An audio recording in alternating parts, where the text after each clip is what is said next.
그러니까 폴란드 입장에서 어떻게 돼요? 독일도 왼수, 우크라이나도 왼수, 러시아도 왼수인 거죠. 그런데 폴란드는 독일하고 우크라이나 사이에 껴있죠. 그럼 또 우크라이나 입장에서는 폴란드는 자기들을 탄압한 긴 역사, 탄압의 역사. 지금 폴란드가 가장 적극적으로 우크라이나를 지원하고 있거든요. 근데 마음속으로 지원하고 싶겠어요? 안 하고 싶죠. 자, 그리고 또 우크라이나, 폴란드, 러시아 사이에 수백 년간 얽힌 학살의 역사는 현재의 갈등에 어떤 영향을 좀 미치고 있는 건가요? 지금 폴란드와 우크라이나, 러시아 이 세 역사를 보면 아주 비극적이죠. 정말로 여기 독일도 껴요. 자, 지금 폴란드의 드론이 9월 9일 10일 날 24대 러시아제가 글로 그렇죠. 갔다. 그 드론은 이제 자폭 드론은 아니었고 게베라라고 하는 이제 미끼용 드론이었어요. 네. 자폭 드론이 가면 전쟁행위니까 의도적으로 보낸 거죠. 그런데 폴란드 국경에서 가장 멀리 들어간 드론이 하나 있어요. 그게 바로 폴란드 서북쪽에 그 깔리닌은 이제 러시아 항명가거든요. 깔리닌그라드라는 데의 근처에 떨어졌어요. 말이 좀 이상하죠. 러시아가 있고 여기 발트 3국 에스토니아, 라트비아, 리투아니아, 벨라루시가 있고 그다음에 여기 우크라이나가 있고 폴란드가 있거든요. 그런데 요 끝에 폴란드 위쪽에 리투아니아 밑에 러시아 영토가 있어요. 강원도만한 영토가. 러시아하고는 수백 킬로 떨어져 있어요. 말이 안 되죠. 어떻게 영토가 있을까요? 이건 원래 퀘니스베르크라고 하는 프로이센의 중심지였어요. 그러니까 폴란드 위쪽에 프로이센 땅이 있었던 거예요. 그런데 왜 깔리닌그라드가 됐느냐? 2차 세계대전 끝나고 나서 소련이 이걸 뺏어간 거예요. 독일로부터. 그래서 퀘니스베르크가 아니고 이제 깔리닌그라드가 된 거예요. 깔리닌그라드가. 이 깔리닌그라드가 얼마나 황당하냐면 프로이센의 퀘니스베르크, 임마누엘 칸트라고 아시죠? 위대한 철학자 독일. 이 철학자 무덤이 거기 깔리닌그라드에 있어요. 그러니까 임마누엘 칸트 무덤이 독일의 위대한 지성의 무덤이 지금 러시아에 있는 거예요. 왜? 뺏어갔으니까. 이 정도로 유럽은 그 땅에 대한 개념이 너무나 복잡해요. 너무나 복잡해요. 자, 독일과 폴란드, 그 다음 우크라이나, 러시아가 이 엮인 피해 역사를 말씀드리면 1917년 볼셰비키 혁명이 일어났죠. 볼셰비키 혁명이 일어날 때 우크라이나 볼셰비키들도 혁명을 일으켰어요. 이때 우크라이나 소비에트 공화국이 처음으로 만들어져요. 그러니까 우크라이나라는 나라가 처음으로 생긴 거예요. 그 이전에는 나라는 없었어요. 이런 우크라이나 분들이 뭐 저한테 돌 던지겠지만 그 전에는 일종의 독립적인 자치. 근데 그 이전에는 헤트만이라고 그래서 헤트만이 이제 군사적 칭호거든요. 일종의 군벌이 장악하는 이 자치적인 어떤 독립적인 우크라이나의 어떤 자치체는 있었어요. 그러나 국가 형태를 띠진 않았거든요. 그러니까 1917년에 드디어 정상적인 국가 형태를 띈 우크라이나 소비에트 공화국이 처음 생긴 거죠. 근데 이 우크라이나 소비에트 공화국을 레닌이 강제로 소련에 편입시켜요. 니네들 들어와. 처음에 인정해주다가 소련을 만들었잖아요. 그러니까 소비에트 공화국의 연방이 소련이거든요. 그러니까 15개 소비에트 공화국이 연방을 이루던 게 소련이었거든요. 이때 이 우크라이나 영토 안에 보면 이 드니프르 강이라고 있어요. 가운데를 가로질러요. 우크라이나는 또 3분의 2 지점은 서쪽, 3분의 1쪽은 동쪽, 러시아 쪽인데 여기를 흐르는 게 드니프르 강이거든요. 강은 어떻게 돼요? 강은 물리적 단절을 일으키잖아요. 그러니까 강 동쪽은 러시아 쪽은 러시아인들이 많이 살고 러시아 영향을 많이 받았고 강 서쪽은 서유럽 영향을 많이 받았어요. 폴란드나 리투아니아, 독일 영향을. 그래서 이쪽은 우크라이나 민족주의자들이 많고 유럽 영향을 많이 받았어요. 그러니까 항상 성향이 갈려요. 그러니까 레닌이 우크라이나 소비에트 공화국을 강제로 편입시킬 때 이 안에서 사실상 내전이 벌어져요. 친소련 볼셰비키파와 우크라이나 민족주의자 간에 많이 죽었을 거 아니에요. 그러면서 두 번째는 어떤 일이 벌어지느냐. 스탈린이 이제 1930년대 강제적인 농지의 국유화, 집산화를 하는 과정에서 우크라이나가 흑토지대 아주 땅이 좋거든요. 근데 이 과정에서 인위적인 기아가 발생해요. 왜 흑토지대에서 발생할까요? 뺏어가니까 사람들이 뺏길까봐 씨앗 같은 걸 다 먹어버리는 거예요. 심지어 소 있죠, 소. 밭 갈아야 되잖아요. 이걸 뺏기느니 소를 잡아먹어요. 그럼 이런 걸로 인해서 어마어마한 기아가 발생해서 우크라이나의 300만 명 내외가 그냥 굶어 죽어요. 멀쩡한 사람들이 그렇게 토지가 비옥했는데 그럼 우크라이나 입장에서는 어떻게 돼요? 레닌에 대한 칭호, 그 다음에 스탈린, 모스크바에 대한 칭호. 그러니까 러시아 하면은 악마가 되는 거죠. 우크라이나들한테는. 원래 지역적인 감정이 우크라이나는 러시아로부터 항상 떨어지려는 독립주의가 강했거든요. 자, 이 상황에서 이제 2차 세계대전입니다. 2차 세계대전이 벌어지니까 처음에는 독소 조약으로 폴란드를 분할했잖아요. 그럼 히틀러가 나중에 독자가 약속 지키겠어요? 이 약속을 깨고 이제 1941년부터 소련을 침략하기 시작하잖아요. 네. 그럼 우크라이나인들 입장에서는 지금 모스크바 하면 저것들은 악마들인데 이 히틀러가 쭉 들어왔잖아요. 그럼 이 우크라이나 사람들이 히틀러를 미워했겠어요? 아니면 해방대로 받아들였겠어요? 상당히 많은 사람들이 해방대로 받아들였어요. 환영했어요. 그리고 히틀러를 위해서 싸웠어요. 할리치나 사단이라는 게 있거든요. 네. 이게 우크라이나인으로 구성된 갈리치나 할리치나 그러는데 우크라이나로 구성된 네. 독일군 부대예요. 얘네들이 자원 입대했어요. 너도 나도. 경쟁률도 셌어요. 왜 모스크바 치러 간다고. 네. 네. 자, 그러니까 이런 상황이 되니까 네. 어떤 일이 벌어져요. 우크라이나 안에 우크라이나가 싫어하는 사람들이 세 개 있어요. 러시아인, 폴란드인, 유태인. 자, 러시아는 왜 싫어하는지 알겠죠? 지금 미움이 생겼잖아요. 그 다음에 폴란드인과 그 유태인은 왜 싫어하느냐? 17세기까지만 해도 폴란드는 우크라이나의 대부분 상당 부분을 장악한 제국이었어요. 폴란드 리투아니아 연합공국이 강했어요, 그때. 그래서 이 사람들이 우크라이나인들을 소장농으로 다 지주였고, 쉽게 말하면 폴란드가 지주예요, 우크라이나에. 그 수탈하는 거죠. 근데 이 수탈할 때 그걸 뭐라고 그러죠? 세리라고 그러죠? 이 세금 네. 징수해가는 사람들. 그 사람들이 유태인들이었어요. 계산이 밝으니까. 그러니까 왜 폴란드인과 유태인들을 미워하는지 알겠죠? 네. 자, 그럼 세 사람이 미워요. 폴란드인 미워, 유태인 미워, 러시아인 러시아인 미워. 자, 이 러시아인들은 주로 어디 살았어요? 러시아 쪽에 살고 있었죠? 네. 우크라이나 안에서 유태인과 폴란드인들의 학살극이 벌어져요. 이때 우크라이나 민족주자들이 여기에 도움을 주거나 폴란드인들은 직접 5만에서 10만을 학살했고 우크라이나 민족주자들이 그 다음에 우크라이나 안에 유태인들을 학살하는데 우크라이나 민족주의자 여기에 유명한 인물이 스테판 반데르라고 하는 우크라이나 민족주의자인데 이 사람이 가지고 있는 조직 OUN 우크라이나 민족주의자 단이라는 조직이 이 유태인들 학살에 동원이 되고 협력을 해요. 그러니까 이 안에서 폴란드인들은 직접 5만에서 10만 정도를 학살합니다. 이 영화도 있어요. 볼히니아라고 개봉됐어요. 그거 보면 폴란드인들 너무 잔인하게 학살해요. 너무 잔인하게. 우크라이나 안에 있는 폴란드인들을. 네. 이 2차 세계대전 전에 우크라이나 안에 유태인들이 한 7% 있었거든요. 전쟁 끝나고는 0.2%로 줄어들어요. 어디 갔겠어요? 나머지는 도망갔고. 자, 그럼 폴란드인들 죽였어요? 유태인들 죽였어요. 그렇죠? 그러면 러시아인이 남았죠? 러시아인은 제대로 민족주의자들이 건드리지 못했어요. 왜? 히틀러가 패배하면서 러시아가 내려왔거든요. 그럼 한번 보세요. 스탈린이 우크라이나를 이제 히틀러를 깨부시고 내려왔죠? 그럼 스탈린이 와서 우크라이나에서 무슨 짓을 했겠어요? 할리치나 사단 같은 애들 있죠? 우크라이나 민족주의자를 대대적으로 또 숙청했을 거 아니에요. 그러니까 전쟁은 1945년 5월 8일, 9일 날 끝나지만 우크라이나 안에 있던 그 할리치나 사단의 잔존 부대들, 그 다음에 우크라이나 민족주의자 스테판 반데라의 그 수하들, 이 사람들은 1950년까지 빨치산 전쟁을 계속해요, 그 안에서. 이 정도예요. 그러면 이 피해 역사를 한번 보자고요. 자, 지금 폴란드 입장에서는 어떻게 돼요? 자, 폴란드는 이 카틴 숲의 학살이라고 그래서 러시아가 1939년 스탈린과 히틀러가 협약을 맺어서 폴란드를 분할한 다음에 이 폴란드의 지식인과 장교들 22,000명을 학살했고 네. 그 제일 유명한 지역이 카틴 숲이거든요. 네. 거기 시신 발굴도 다 아직 안 됐어요. 네. 그 다음에 우크라이나에 있는 폴란드 5만에서 10만을 이 학살한 그 사건도 아직도 시신 발굴이 다 안 됐어요. 그럼 폴란드의 입장에서는 어떻게 돼요? 러시아도 믿고 우크라이나도 미울 거 아니에요. 특히 폴란드는 또 카틴 숲의 학살, 카틴 숲이 러시아에 있거든요. 이게 가슴 아픈 기억이 있는 게 네. 매년 이 카틴 숲의 학살을 기리는, 그러니까 위령제죠, 일종의. 그 기억을 하는 추모시, 이게 항상 폴란드의 대통령부터 그 최고위층들이 비행기 타고 가서 내려서 위령제를 지냈거든요. 근데 한 번은 이 비행기가 안개 속에서 착륙하다가 추락해서 다 죽어요. 대통령부터 강요가 한 번에 싹 사라지는 거예요. 어마어마하죠? 그러기 쉽지 않죠. 그러니 이 사람, 폴란드 사람들한테는 이게 다 러시아 때문인 거잖아요. 그러니까 폴란드 사람들은 어떻게 돼요? 러시아는 일단 제1의 악마화되는 거죠. 그 다음 우크라이나는요. 우크라이나도 폴란드에 세워져 있는 폴란드인들의 학살이 있죠. 그 기념, 그 탑이 어떻게 생긴지 알아요? 어린아이가 삼재창에 찔려 죽는 거 있죠.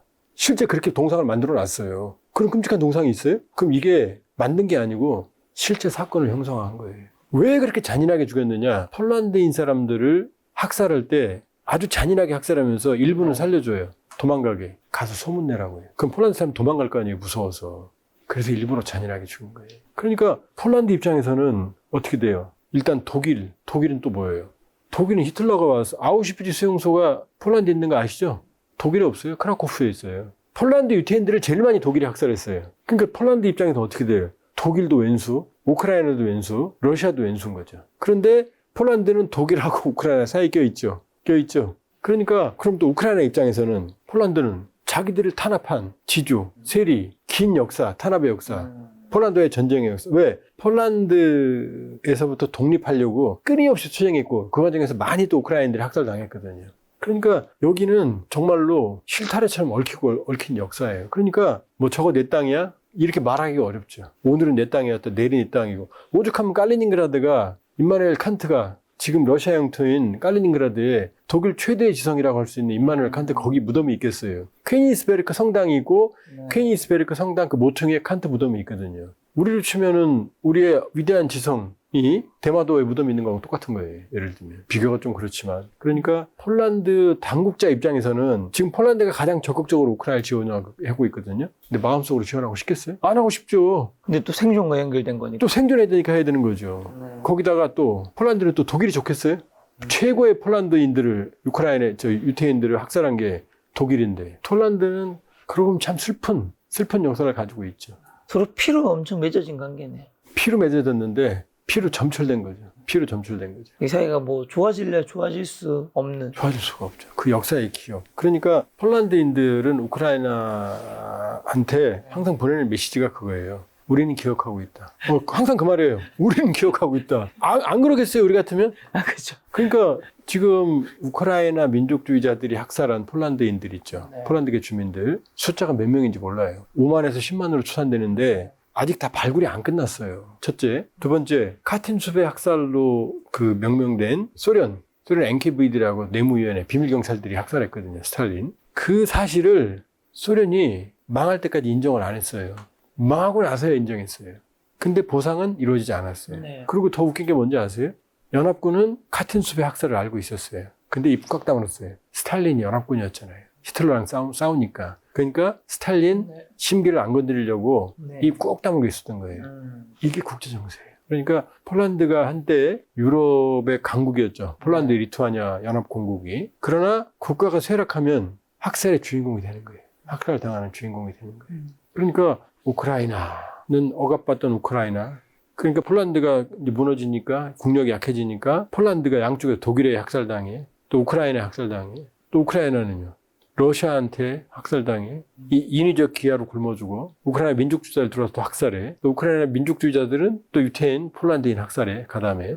그리고 푸틴이 계속 입만 열면 우크라이나의 탈나치화 그러잖아요. 무슨 네오나치가 있겠어요. 우크라이나에. 말이 안 되잖아요. 말이 돼요. 왜냐? 우크라이나의 국가적 정체성, 1917년에 처음으로 볼셰비크 혁명으로 국가라는 정체성이 생겼다고 그랬죠. 그 이전에 이제 자치적인 단위였어요. 우크라이나 코작이라든지, 이 헤트만이라고 하는 그 지도자, 군사적 지도자를 중심으로 한 자치단체라든지, 우크라이나 민족주의가 싹 트기 시작한 게 20세기 초예요. 근데 그때 이 우크라이나 민족주의의 이론적 단체를 제공한 게 드미트리 돈초프라는 사람이에요. 이 사람이 우크라이나 민족주의자의 파시즘을 끌어들여요. 파시즘, 나치즘 하면 우리는 아주 나쁜 거로 알잖아요. 근데 한번 생각해 보세요. 그 당시 윌슨의 민족 자결주의가 같이 나오거든요. 유럽에는 민족이라는 개념이 모호할 때예요. 생각해 보세요. 폴란드도 섞여 살아, 유태인도 섞여 살아, 우크라이나도 섞여 살아. 막 이렇게 섞여 있잖아요, 지금. 이런 상황에서 파시즘과 나치즘은 이 민족주의와 결합해서 아주 매력적인 사상이 됐어요. 왜? 강력한 국가. 부강한 나라, 우리 민족의 정체성, 이걸 만들어주는데 파시즘, 나치즘이 아주 매력적이거든요. 그러니까 무솔리니 검은 셔츠단 같은 게 아주 맹위를 떨치는 거예요. 그러니까 지금 시각에서 보면은 나치즘, 파시즘이 아주 나쁜 짓을 했지만 민족주의와 결합해서 그 당시 국가적 정체성을 확보하려고 했던 우크라이나 입장에서는 나치즘과 파시즘은 매력적인 거였던 거예요. 그러니까 드미트리 돈토프 같은 사람들이 이 나치즘, 파시즘을 살짝 가져오고 이 후예가 누구냐? 바로 스테판 반데르라고 하는 우크라이나 민족주의자단을 만든 영웅이에요. 이 사람은 우크라이나 기념 우표에도 나와요. 민족주의 영웅으로. 결국은 서독으로 도망갔어요. 왜? 저 스탈린이 들어오니까. 결국은 이 스테판 반데라를 누가 죽이느냐? 스탈린이 암살자를 보내서 죽여버려요. 그러니까 이 우크라이나 민족주의 일부에는 이 파시즘 극단적인 뿌리가 있는 거예요. 다는 아니에요. 그리고 우크라이나의 정치계에도 일부 이 극단적인 네오나치 성향을 가진 정치 세력이 있어요. 이게 크지는 않지만 근데 입김은 강해요. 그러니까 우크라이나 민족주의가 나치즘이다 이렇게 말할 수는 없어요. 그러나 그 뿌리에 나치즘이라고 하는 기억을 가지고 있고 이걸 이어받은 게 또 누구냐? 아조우 대대라는 사람들이에요. 2014년 돈바스 내전 때 우크라이나 이 민병대예요. 아조우 대대라고. 아조우 그러죠. 러시아로 푸가 우크라이나 우거든요. 얘들이 돈바스 지역, 이 우크라이나 돈바스 지역 내전 과정에서 잔혹한 짓을 너무나 많이 했어요. 극단적 민족주의자들, 민병대 얘들이 거기에 있던 러시아계 주민들을 학살하고 고문하고 성폭행하고 나쁜 짓이란 짓은 다 했어요. 그래서 얘들은 지금 유엔에 고발이 된 상태예요. 나중엔 부대가 해체됐고 정규부대로 편입이 됐다고 그러는데 어쨌든 얘들이 극단적인 이후에예요. 그 드미트리 전초프, 스테판 반데라, 오유엔 그 후에 얘들이 아조프 대대예요. 얘들이 인터넷 검색해보면 여기에 나치 문양을 그대로 써요. 하켄크로이츠, 볼프상 이런 것들을 그대로 써요. 검은 태양도 써요, 심지어 나치 문양을 배낭에 맨 그 젤렌스키 경호원도 있었어요. 군인 중에. 경호를 하고 담당하는 부대까지 있었어요. 그러니까 그 부정을 할 수가 없죠. 완전히 거짓은 아니에요. 푸틴이 과장해서 그렇지. 그리고 이 우크라이나 전쟁 이후에, 러우 전쟁 이후에 어떤 촌극까지 벌어졌냐면 캐나다 의회에서 캐나다의 국회의장으로 기억이 되는데 2차 세계대전이 끝나면서 많은 우크라이나인들이 해외로 흩어졌어요. 왜냐, 스탈린의 탄압을 피해서. 그래서 캐나다 의회에서 벌어진 일이에요. 국회의장이 한 사람을 불러 이렇게 세워서 기립박수를 받게 해요. 저분은 노병인데 2차 세계대전 때 연합군에 일어나서 영웅적으로 싸웠다고 막 박수 쳤어요. 알고 보니까 이 사람이 이 히틀러를 위해 싸웠던 가리치나 사단의 일원이었어요. 캐나다가 뒤집어졌어요. 그러니까 우크라이나가 가진 또 폴란드와 러시아, 독일이 뒤섞인 이 역사의 흐름이 여기까지 오는. 그러니까 참 복잡다단한 한마디로 이렇게 딱 칼로 못 썰듯이 되지 않는. 뭐가 선이고 뭐가 악이고. 그럼요. 만약 그렇게 따진다면 독일이 지금 임마누엘 칸트가 있는 그 땅이 독일의 지성일 거 아니에요. 독일의 많은 사람들이 존경하는 지성이잖아요. 그 내 땅이라고 지금 빨리 가서 달라고 해야 될 거 아니에요. 근데 그게 아니에요, 지금. 유럽은 붙어 있잖아요, 지금 땅이. 오늘은 내 땅, 내일은 네 땅. 오늘은 지금 뭐 내 거, 네 거. 오늘은 이 사람 살고 내일은 살고 학살하고 쫓아내고 다시 들어와 살고 이게 나토, 유럽이고 나토예요. 그러니까 여기서 무슨 말씀을 드려야 되냐. 우리는 민족주의 하면은 가슴이 뛰잖아요. 민족 지도자 33인 3.1운동 그러면 막 가슴이 뜨겁죠. 왜? 우리는 상처받은 민족주의예요. 일본에 의해서. 그러니까 민족주의 하면 우리는 참 가슴이 아프고 독립투쟁 이게 떠오르잖아요. 네. 그 다음에 분단민족을 지금 통일해야 되고 이건 우리의 특수한 상황이에요. 이걸 유럽에 적용시키면 민족주의는 좋은 일을 한 적이 없어요. 학살의 주범이에요, 항상. 학살의 주범. 그러니까 우리 상처받은 민족주의를 회복하기 위해서는 민족적 정체성, 분단체제 극복, 한민족이 중심이 되는 다민족. 지금 이제 외국인 다문화잖아요. 그러니까 이 민족주의의 위험성을 깨달아야 돼요. 그러니까 이 민족주의, 상처받은 민족주의를 극복하기 위해서 통일돼야 되고 한민족이 중심이 되는 이 다민족 국가로 갈 수밖에 없어요. 어쩔 수가 없어요. 그러나 이 민족주의에 매몰되게 되면 유럽에서 일어났던 그런 끔찍한 잔영들이 떠오르는 거죠. 그래서 민족주의는 양날의 칼이에요. 양날의 칼. 트럼프도 사실은 살짝 아메리카 민족주의 이를 지금 자극하는 거예요, 사실. 그리고 지금 유럽의 그다음에 전 세계의 우경화에 나타나는 극우화 있죠. 극우 집단들 지금 난리잖아요. 일본 참정당, 독일 AFD, 그다음에 영국 개혁당, 이태리 멜로니, 그다음에 프랑스 르펜. 이 다 극우 성향들이거든요. 이 극우는 민족주의와 결합하고 이거는 자민족 중심주의, 인종적 민족주의로 갈 수가 있거든요. 굉장히 위험하죠. 그러니까 인종적 민족주의의 비극이 우크라이나, 폴란드에서 점출돼 있는 거죠.